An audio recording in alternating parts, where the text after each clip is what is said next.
Good morning and welcome to this webinar. My name is Samantha Merlivat. I'm an analyst at Forrester, where I cover digital media and advertising. And I have with me Tom Flanagan, who is Director of Strategic Partnerships at DataXu. Tom has a breadth of experience in advising brands and agencies in their adoption of programmatic, and he will be co-presenting this webinar with me. So today we're talking about measurement and how to approach measurement in a world that is increasingly fragmented. Well, in a media world that is increasingly fragmented. So I will start by looking at the media situation, so to speak, and the changes in consumer behavior that stress measurement techniques. And then I will focus on one growing challenge to measurement, and that is the emergence of walled gardens. I'll present some of the steps that marketers can take to address these problems, and then Tom will introduce DataXu's own approach for overcoming these challenges and tell us how he thinks that the DataXu tool can also tackle this walled garden situation. All right, so starting with the media landscape, because many of the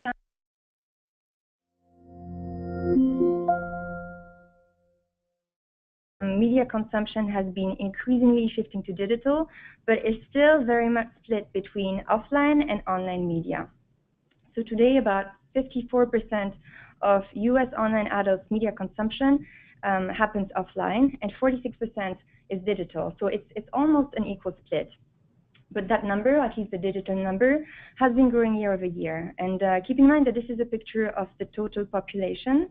So if we start looking at younger consumers, or say consumers under 35, we see that the balance is shifting quite heavily in favor of digital. And these are the habits that are more likely to become the new mainstream as these generations grow older.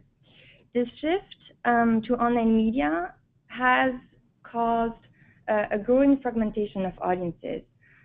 These offline media tend to become on demand when they turn digital. So if you think of newspapers and magazines, now these are consumed on an article-by-article basis, for example. If you think of TV, video, and radio, they are consumed very much on demand once they become digital. So we are progressively doing away with media schedules, and instead we have audiences that are fragmenting as consumers jump seamlessly from one medium to the next. And that means that it becomes incredibly difficult to anticipate what content your audience will be consuming and when they will be doing so. And that has big implications for how advertising will be planned and bought on these platforms. But it's not just our media habits that are evolving and oscillating between online and offline. It's our digital footprint altogether that has changed tremendously in the last few years.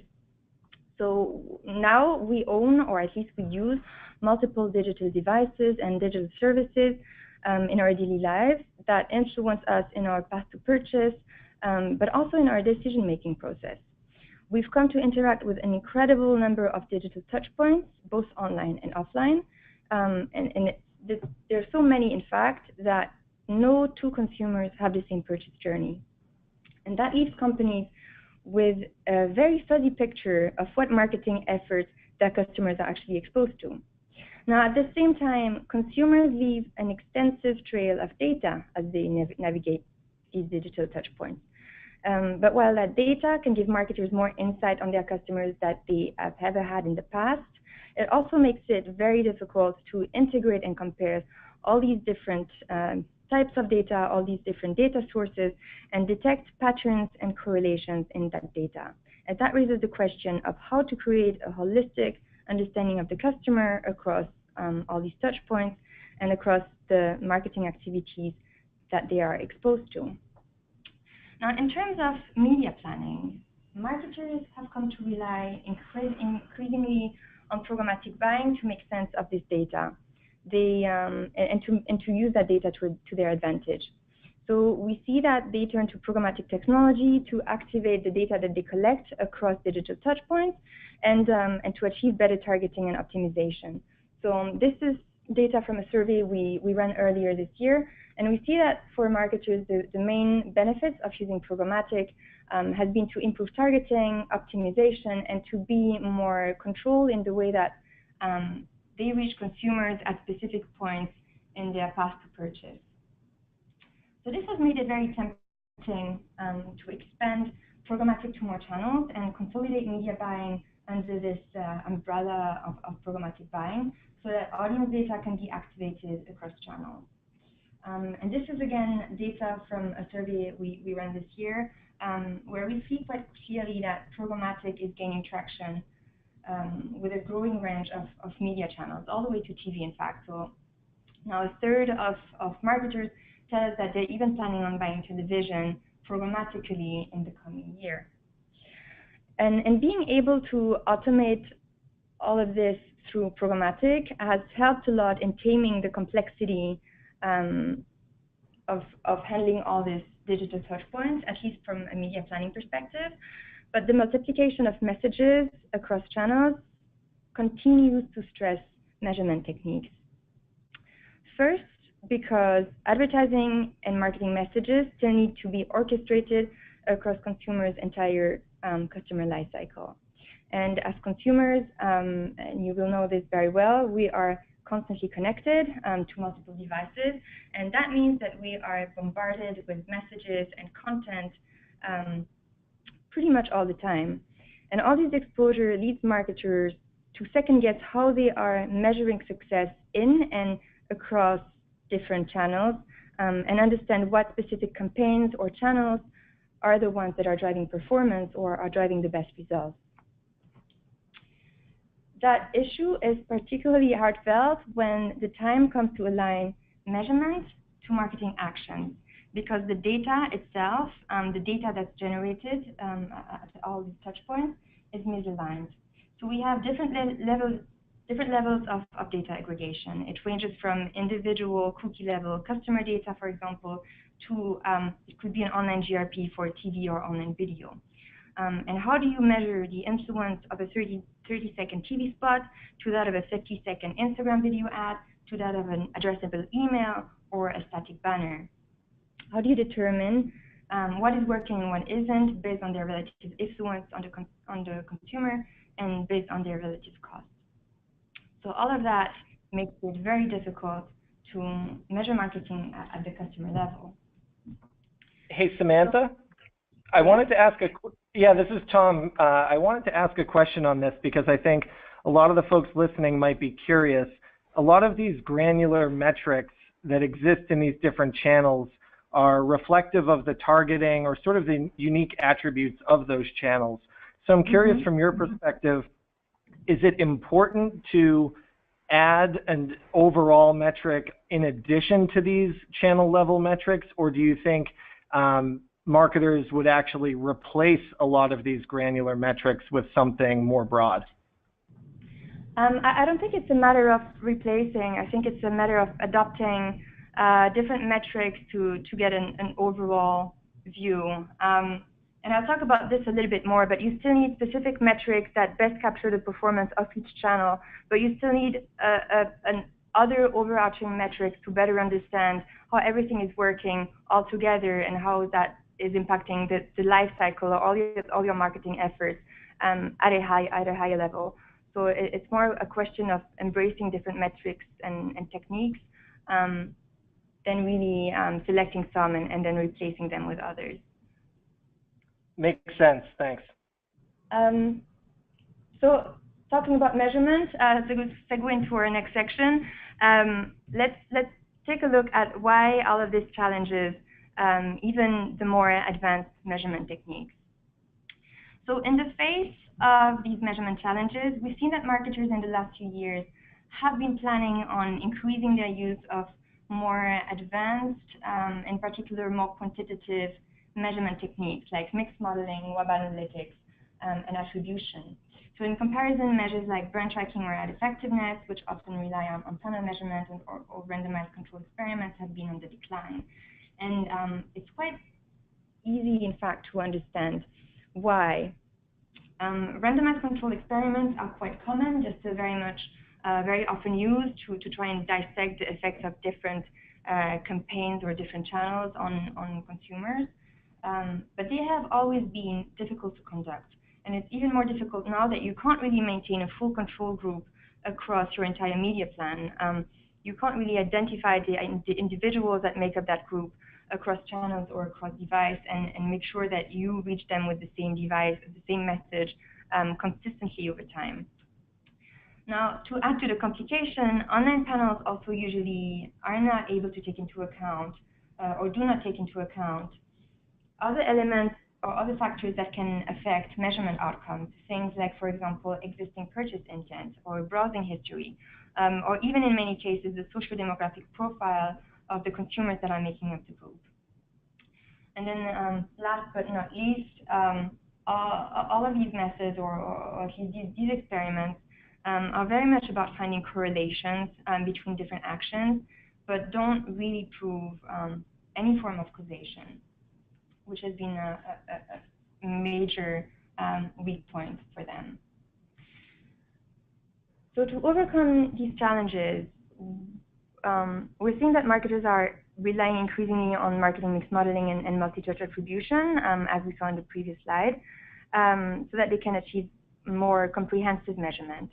So let's take a look at both of these and what they do and what they don't do really quickly. So mix modeling helps marketers look at budget and planning holistically across media and marketing channels.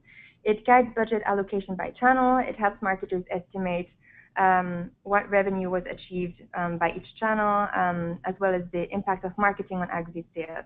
And it also helps them determine what is the effect that was caused by marketing efforts and what is the effect that was caused by external factors like seasonality or even the weather, for instance. Then we have multi-touch attribution, which enables better measurement by allocating the appropriate credit to each marketing interaction. So it provides insight into these complex channel interactions that I talked about in the first part of the webinar. And that helps marketers generate a complete view of the customer journey at a user level. And that is obviously very important when every user has a different journey. Finally, it also helps marketers close the loop from measurement to optimization based on actual performance insights, and it also helps them improve budget allocation in a way that's a little bit more focused than mixed modeling. So these two techniques have been enormously helpful in helping marketers get back in control over performance measurement and optimization and untangle the effect of different marketing channels and touch points on their consumers. But it is important to remember that even these are not perfect. One issue that we see quite often is that marketers don't necessarily fully understand how mixed modeling and marketing attribution work, in the sense that they don't necessarily fully understand how the algorithm that power these techniques work, what data they need to be working accurately, what they can do, what they cannot do, and that tends to create an unrealistic expectation of what these techniques can achieve in a marketing organization. So the reality is that even marketing mix and attribution struggle to keep pace with how quickly customers move across different channels and how many messages influence their action. So if we look at them more specifically, first we have marketing mix modeling, which fails to measure the performance of tactical marketing programs. Typically, mixed modeling looks at averages. It does not provide granular performance measurement, and it's been particularly challenged by the rapid emergence of new digital channels. So if you think of social channels, for example, last year you could barely advertise on Instagram and Snapchat. So technically, how do you account for that in a mixed model going forward? There's no historical data to inform the model. Next year, it might be the same. Next year might be all about bots. 2 years might be all about augmented reality. How do you augment for that in a model proactively rather than retrospectively? The model cannot do that reliably without having significant time series data. Then on the other side, we have attribution. And the limitation of attribution is that it fails to measure traditional, so offline media. It does not take into account or it does not take into consideration external factors like weather and seasonality, as I mentioned for mixed modeling, and it tends to overlook longer-term factors like brand effects. It's also been particularly challenged by device proliferation, which make it very difficult to track campaigns and interaction across devices because it's difficult still to identify users accurately and consistently across different devices.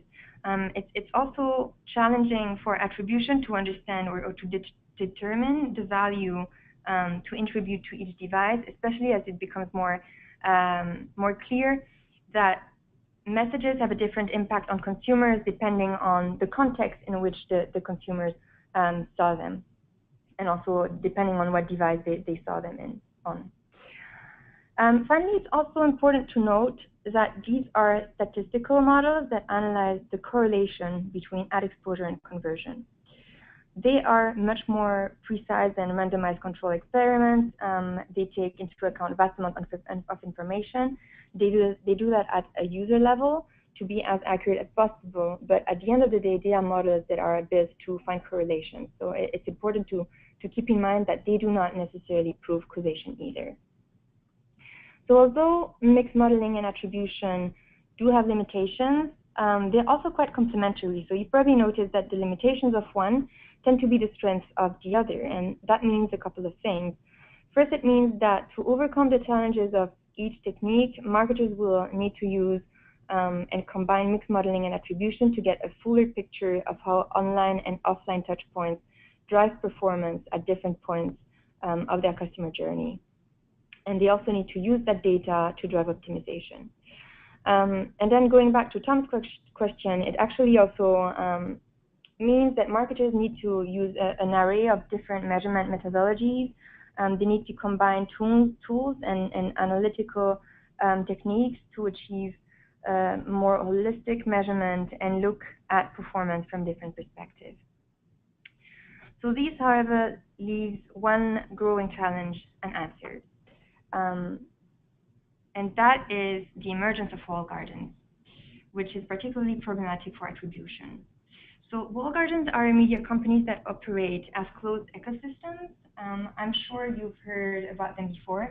They are companies that typically have access to unique identification data, like account data or login data, for example, that lets them recognize users across devices.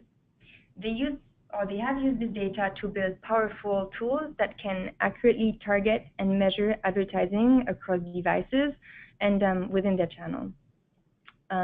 But they also limit the data and information that advertisers can access when they buy advertising from these platforms.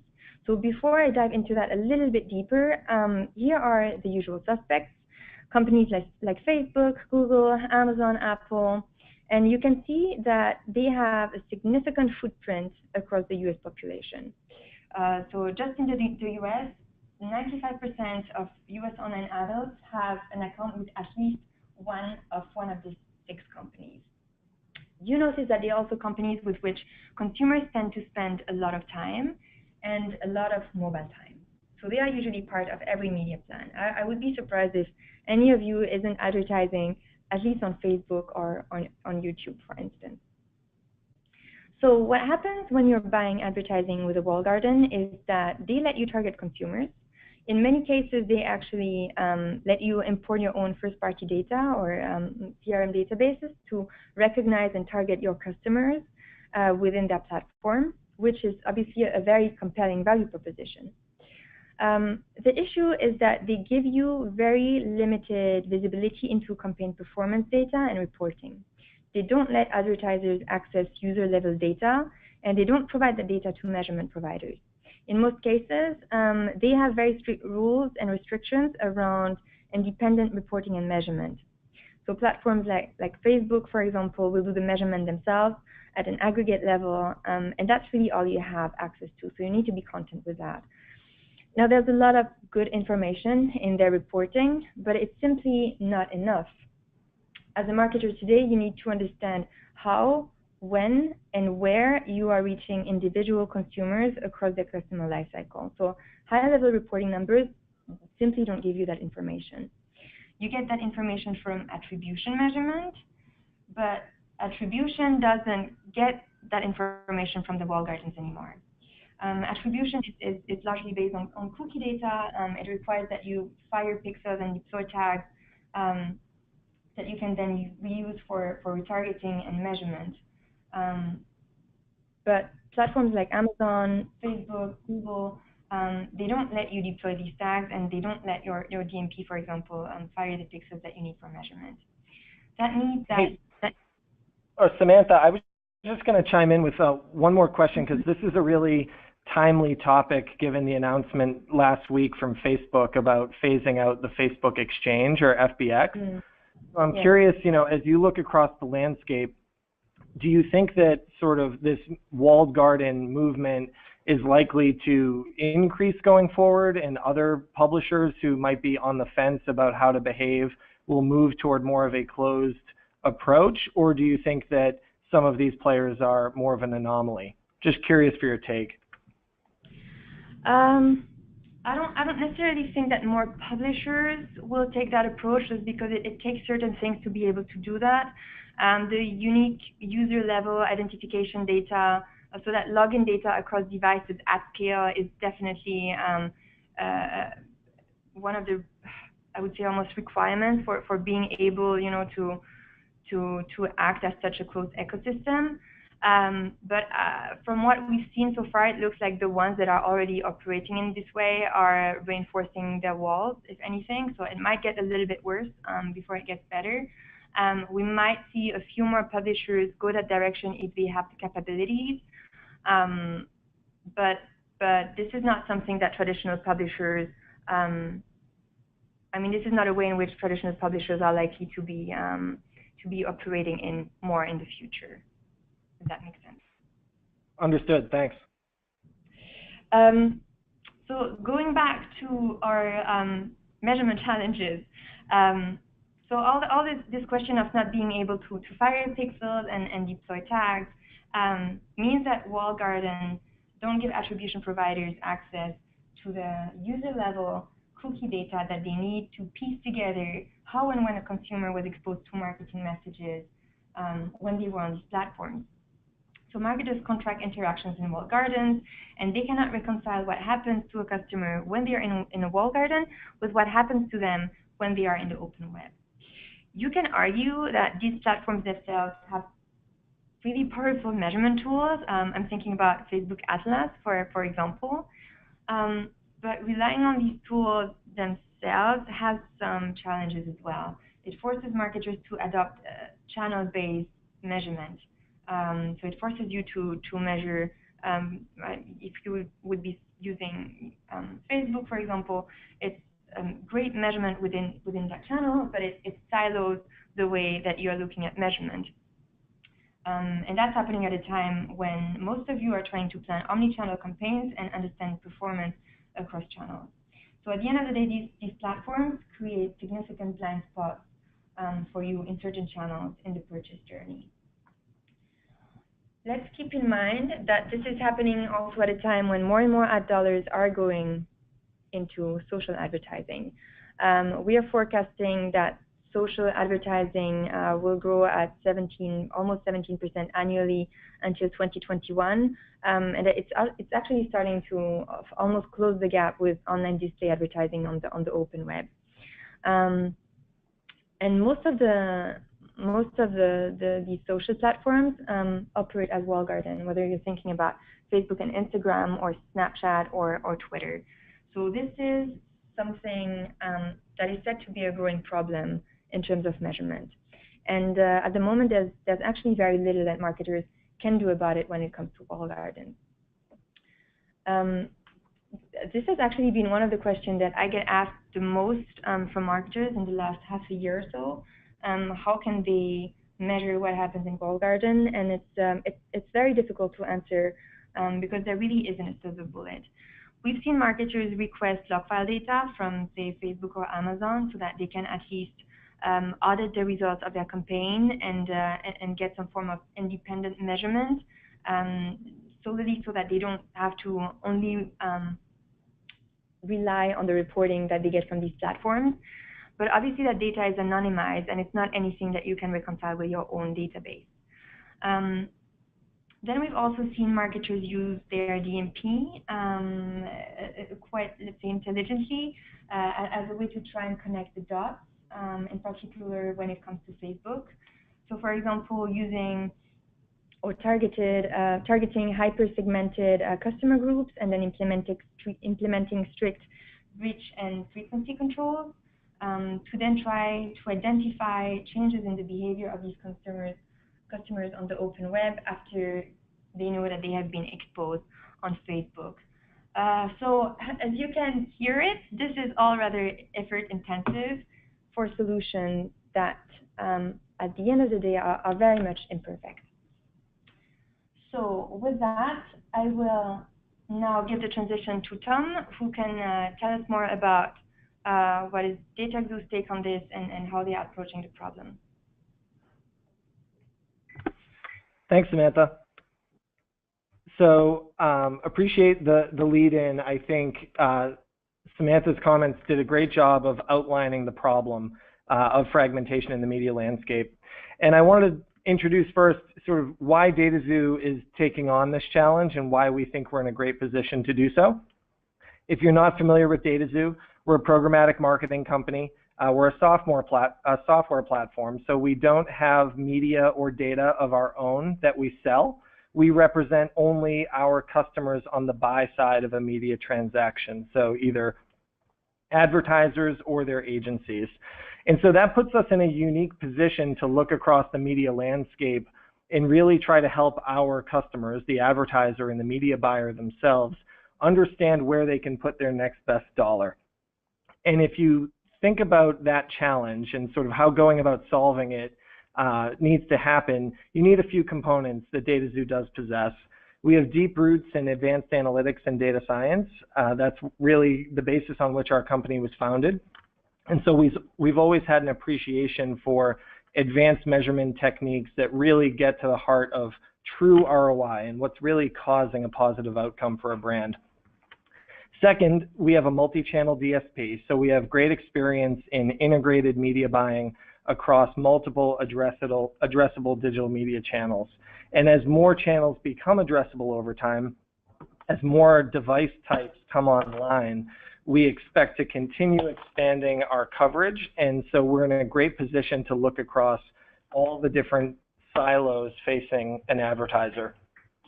And last, in the area of data management and visualization, we also have quite a bit of capability here to take a lot of these fragmented data sources. As Samantha said, you're going to get different levels of data granularity coming back from different types of media exposure, and we're able to present that back to advertisers in a unified fashion.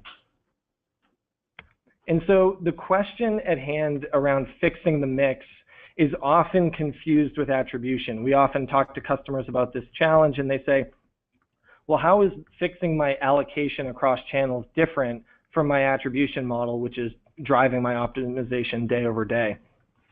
And we like to use the example of your personal retirement planning as a nice example of the distinction between portfolio management and then the optimization within those channels in your portfolio.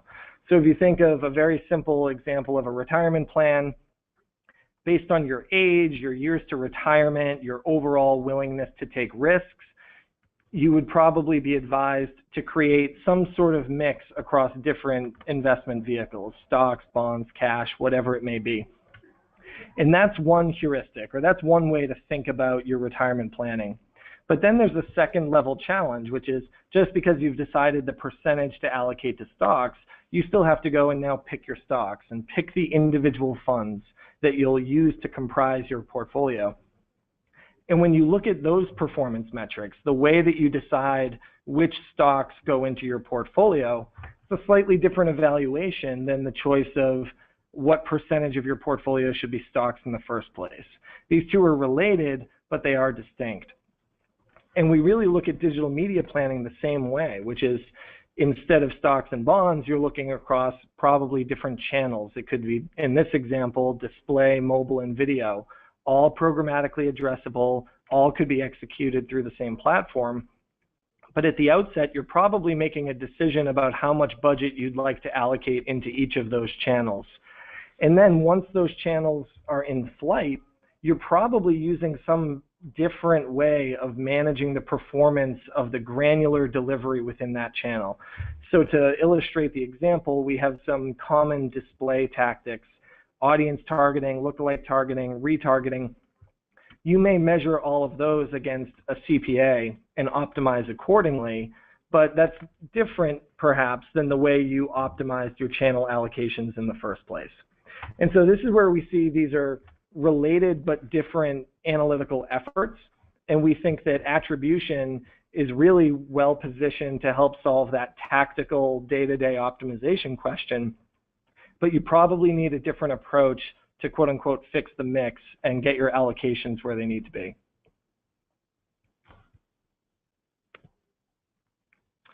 So the crux of this question when we talk to customers is, if we were to boil it down, it's really about where do you put your next dollar when each channel looks so different. Let's say you came upon some incremental budget and you're looking across all the digital media options in front of you, each of which may be performing well against its individual goal, and you're trying to decide where you can put that incremental budget to have the greatest holistic impact on your real business goals. So this is a hard question to answer today. We've talked to a lot of people in market. No one really feels like they've got this nailed, and it's for many of the reasons that Samantha described. The bottom-up measurement approaches and attribution don't necessarily work across the board, and a lot of the top-down marketing mix methodologies aren't really designed for these sort of tactical month-over-month budget allocation choices. So if you break down this problem and say, why is this so hard to solve? What are the hurdles that you need to clear if you're going to have a solution in place that can help you answer that question consistently? And it really falls down to three pieces in our view. The first is causality. Samantha touched on this, but you want to make sure if you're making major allocation decisions around this data, you want to make sure that your media spend is actually causing the positive results that you're observing. So you need some scientific rigor in the way that you determine what's working best for your brand. Second is efficiency. We know that we could sit around and dream up the perfect measurement solution, but if it doesn't work within the realities of budgets and planning and timing and the feasibility of ad operations and digital marketing today, it's never going to get approved. So you need something that really works for the realities of our industry. And last is coverage. This is really why we think the walled garden factor is so important to measurement for digital marketers, is that to really get this right and to answer the question about where you put your next dollar, you need some apples to apples methodology so that you can look across the breadth of your plan and decide where you should put your next dollar. And most of the industry's most popular solutions today meet some but not all three of these requirements. And so the answer, in our view, is actually experimental design. And we orient this visual here to try and show where we see experimental design fitting into the marketer's measurement stack, so to speak. So if you look at the top first, you've got top-down marketing mix models or econometric modeling. This is familiar, especially for anyone who's working on big brands. This is where you're going to answer macro optimization questions over long periods of time. A nice example would be, if we increase short-term coupon promotions for the next 2 months, is that going to have a negative impact on brand health 8 months down the line? That's a hard question to answer, and that's something that major marketing mix models using huge amounts of data, historical data, as well as rolling forward, are in a good position to answer.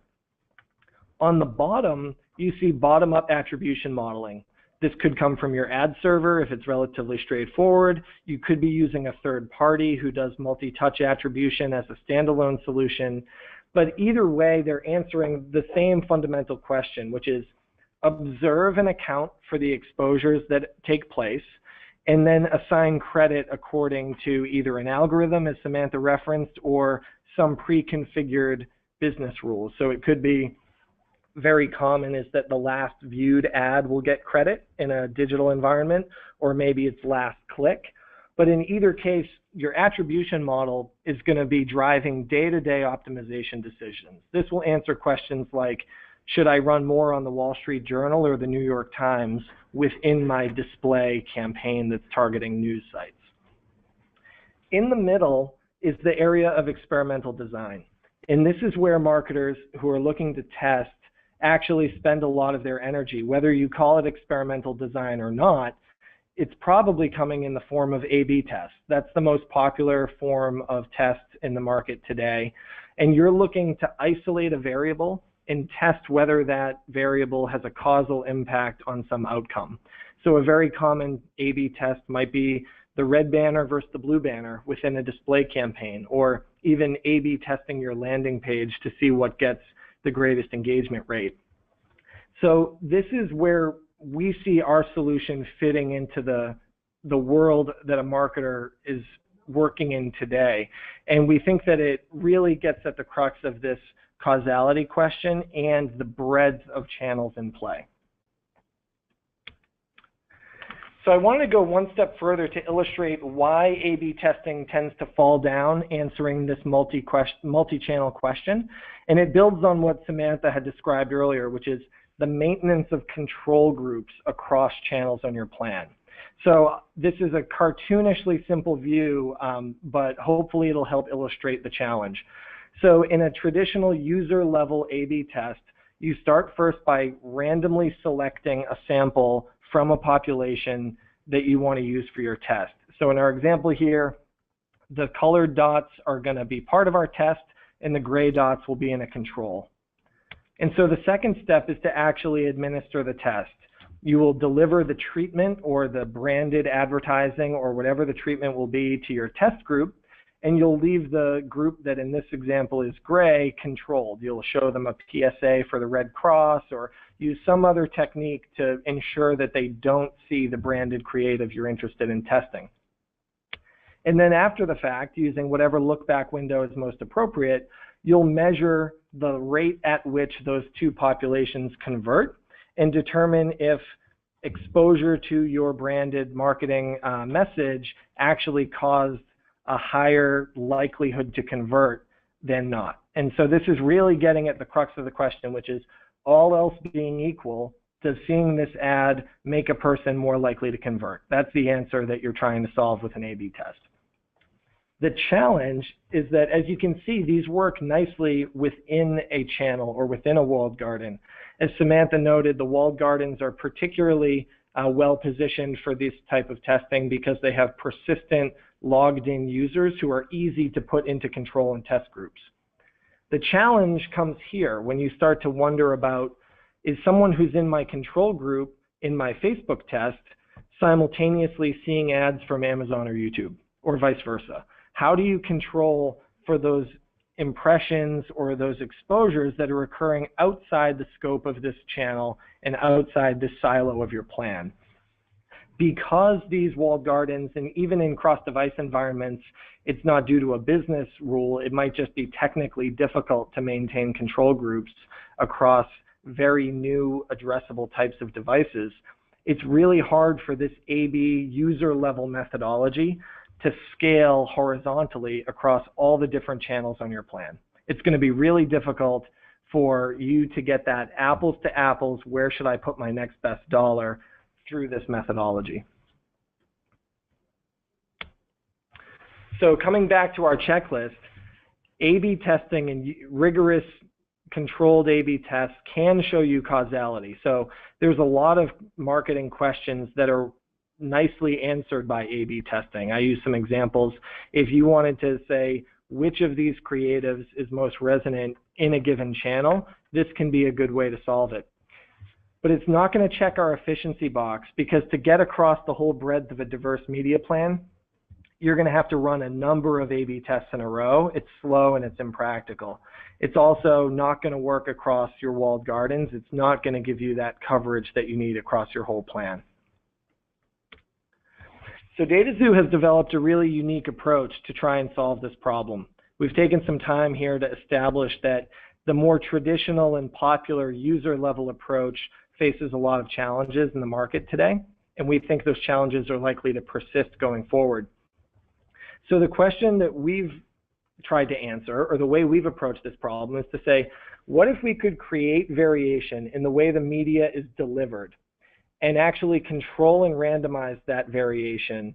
Could you then actually show causal impact of each channel on your plan against some business outcome? And the answer is yes. So to illustrate how this works, if you look at the visual on the left side of the slide, we're going to look at a set of markets over a period of time, and we're going to randomize the way your different channels are spending in those markets over those weeks. So this is a very simple example of just 4 markets in 4 weeks, but you can see how in week 1 in market 1, the video spend is very high, whereas in that same market 2 weeks later, the video spend will be very low. That randomization of those different levels of spend across multiple markets is by design. We're creating variation that controls for itself, and it helps us solve for externalities that are otherwise really difficult to control for.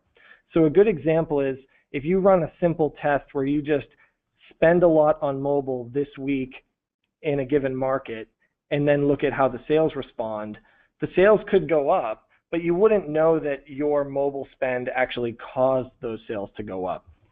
This becomes even more difficult when, if you happen to run the test in a market that gets hit by a blizzard that week and suddenly no one goes to the store and your conclusion is this wasn't very helpful. So by effectively running that same experiment, that same level of mobile spend, running it during other weeks in other markets, you're creating a set of data points that can help you solve for those anomalies and those big external variables that are otherwise really difficult to account for. So to think about how this works, number 1 is that your targeting and your total budgets are unchanged. This is really important. So whatever the best practices are by which you deliver your media in these channels normally, we want to maintain those as much as possible. This is important so that you can actually conclude that mobile, for example, the way you like to run it with the normal targeting that you normally use is what you're measuring in this test. You're not dramatically changing the way you run it other than the level of spend. Similarly, we're not going to dramatically change your overall top line spend. We're just going to scramble it across weeks to create the necessary variation in how the media is delivered. As I described, the spend is varied by market, by channel, by week. And what that allows us to do is then plot those different levels of spend against the corresponding outcomes in order to show whether there's a causal impact and to what extent that impact can scale. And so the last point here is the types of outcomes you can measure with this methodology. What's nice is that it's quite flexible. So you can use online or offline sales. That's a very popular thing to measure because it really cuts to the most important factor for many brands. But if sales data is not available for one reason or another, you can also use offline proxies like foot traffic, or you could use digital proxies like whatever you measure for your CPA buys. It could be a lead gen or it could be a conversion online. So last, I want to walk you through quickly how this actually shows up in the software, and I think this helps illustrate the end-to-end process. So the first step is to actually transform your original media plan into a set of randomized controlled tests. So here you can see we're looking at a market where mobile and display are in opposition to one another here, and you can see in certain weeks how anti-correlated the spend levels are, where we're going to be up in display and down in mobile and vice versa. And this is occurring across many different markets over a number of weeks on the test. The second step is then to deliver those budgets to spec against the plan. This is a really important component because, as you can imagine, if you're underspending on your high weeks and you're overspending on your low weeks, suddenly your data points are getting very muddled in terms of the input of media spend that you're putting into this analysis. So one of the benefits of doing this with DataXu, in the channels that are directly addressable by our platform, we've built automation that pushes these pulsed plans straight down into execution, and we have a platform that's designed to deliver very granular budgets week over week, and we ensure that it delivers them full. And then we upload or ingest whatever the data point of importance is here in terms of the outcomes you want to measure, and we can plot those here. And what you're looking at is, this is for one channel like mobile. What you can actually start to see is where is the point of diminishing return. So you're looking at investment on the x-axis against sales outcomes on the y-axis, and you can recognize the point after which incremental investment is not likely to produce incremental returns. So each of those individual channel budgets, or curves, then roll up to a master curve for the full plan. And what you're looking at here is really the efficient frontier for your full media plan. Of all the channels that we've included in the test through Market Pulse, assuming they are optimally allocated, we're going to show you the expected returns you can get at a given level of spend. And the last piece, and really in many ways the most important, is enabling scenario planning after the fact. And so we expose a self-serve tool here that actually allows you to play with different budget scenarios and show what the optimal mix would be if you were to, say, reduce the budget by 10% or increase the budget by 10%. This is really important because it's one thing to say, here's the optimal mix. But as we just showed, different channels will actually top out and hit a point of diminishing returns more quickly than others. And so it's really important that you can look at not just for the exact same spend level, what's the optimal mix, but how does that mix change as budget is added or removed. So this is a really powerful piece of the puzzle, and I think the end deliverable to a digital media planner who runs Market Pulse and says, what am I going to do differently next quarter as a result of having run this test? So it's highly actionable. So going back to our checklist, Market Pulse and the way we've sort of gone at this problem checks all three boxes. Because we're creating randomized controls, we actually can show causality. And so you can feel confident that if we conclude that a given media channel is really productive for your brand, that's not a coincidence or a correlation that you need to look skeptically at. Those are causal results that you can make business decisions around. Second is the efficiency. Because we're running multivariate tests, we can actually get you conclusive results about a wide number of variables much more quickly than if you were to stagger a long series of A/B tests. And then last is the coverage question. And I think this is really where Market Pulse stands out the most. Because we're not requiring creative tagging or user-level data in some capacity, this works seamlessly across any media channel on your plan. Here we're talking about digital, but even non-digital channels behave a lot like walled gardens when you think about it. You can tell how much you spent on print, but you can't tell which individual people happen to be exposed to your print ad. And so this is a methodology that we think travels well and can be applied across the full breadth of your media plan, which is really the need that we see in market. So some key takeaways before we take a few questions. From our perspective, these are really the tips to remember when you're thinking about this cross-channel ROI problem and trying to decide where to allocate your next dollar. Number one is don't let the tail wag the dog. What we mean by that is the metrics you select in a given channel and how measurable a given channel happens to be can often reverse engineer your whole media plan, and you find yourself rolling budget toward what is most measurable or what is always showing up in the box score, so to speak. And we think it's important to separate those two things and make sure that you're allocating your budgets according to a holistic view of what's going to perform best for your brand and not necessarily getting drawn into the local, granular, tactical performance of a given channel against its face value KPI. Second is to remember the question you set out to answer in the first place.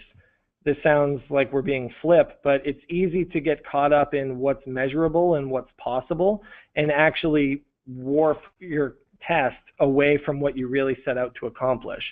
So for example, if your question is, what is the impact of mobile relative to video in a given campaign, or whether I should run more mobile web versus mobile app, or which sites perform best within my mobile web campaign, those are three related questions, but they're actually quite different, and you'd probably want to measure them different ways. And the last, which is related to that second point, is bring the right tool for the job.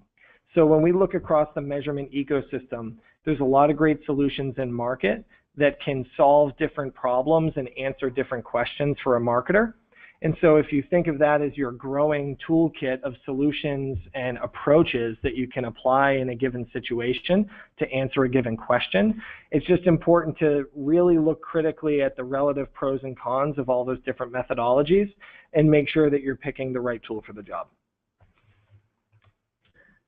So we've got about 5 minutes left, and so we can take a few questions that have come in during the talk here.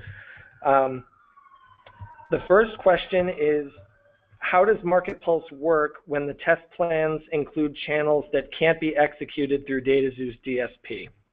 So this is a great question, and I think one of the places where Market Pulse really shines in terms of partnership.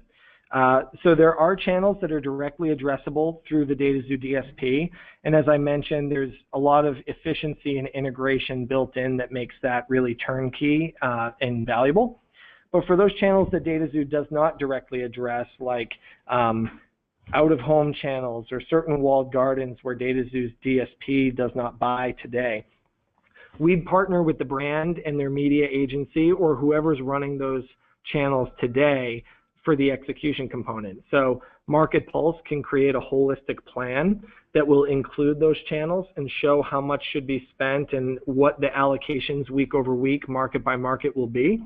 And then the agency, working in partnership with whatever teams or tools they would use to execute those buys normally, can go ahead and execute against the Market Pulse plan.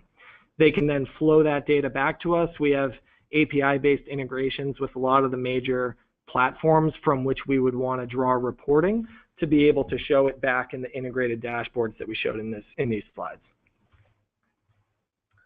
The second question that came in is, how long is a typical Market Pulse test in weeks, and how many channels would likely be included? So that's another good question. A typical Market Pulse test will run anywhere from 8 to 12 weeks, and it could include as few as 2 channels, and we've run some tests that involve 4 or 5.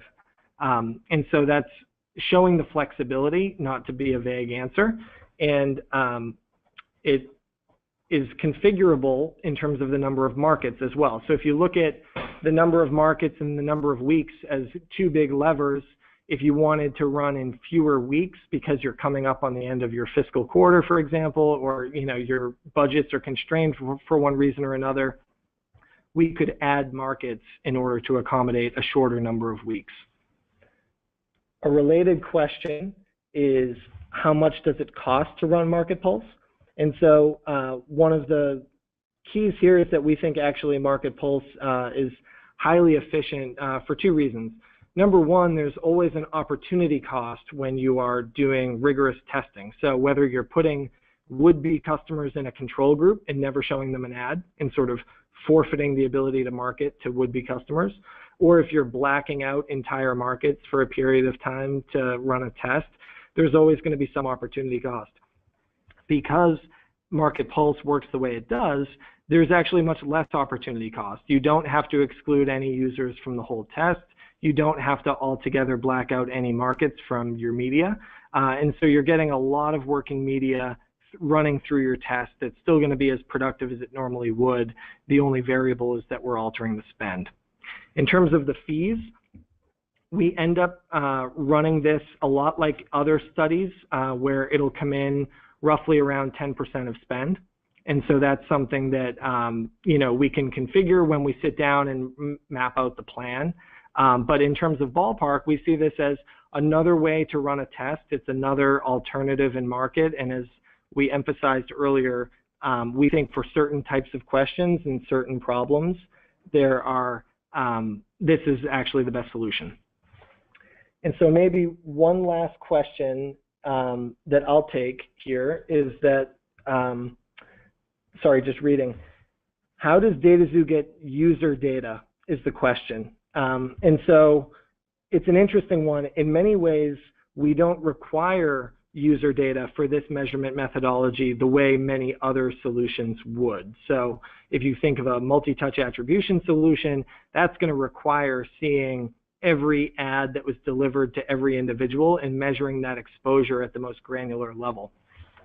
This methodology actually doesn't depend on user level exposure data. We're going to look at how the media was delivered in terms of the spend, and then we're going to look at the corresponding outcomes in the same time period in the same geography. So it's a one level of abstraction above a typical user level analysis, and so that makes it much easier. This is a data requirement that even the walled gardens can meet. I'll answer sort of an offshoot of that question though, which is where do we get the outcome data? Because we get that question a lot as well. Some brands have their own outcome data, whether you're an e-commerce company who has your own transaction data, or if you are a company in another field who, for whatever reason, you've already established a reporting loop where you have outcome data that's readily available. Obviously, we can take that straight from the client or the agency. In cases where the advertiser doesn't have their own outcome data, we work with leading third parties.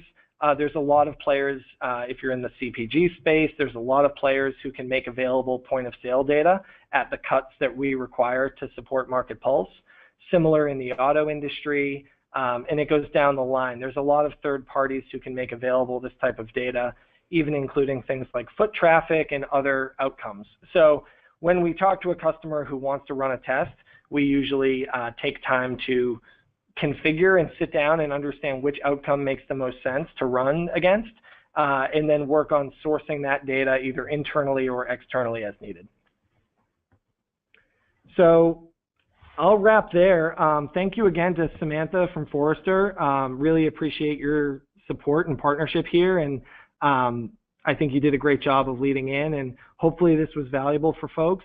As you can see on the screen, if you have more questions or you want to follow up and learn more about Market Pulse and how it could help on an upcoming campaign, or if you just wanted to learn more about the methodology, please reach out at info@dataxu.com, and you can follow us on Twitter as well.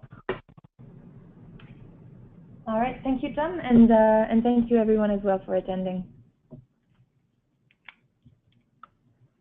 All right, take care.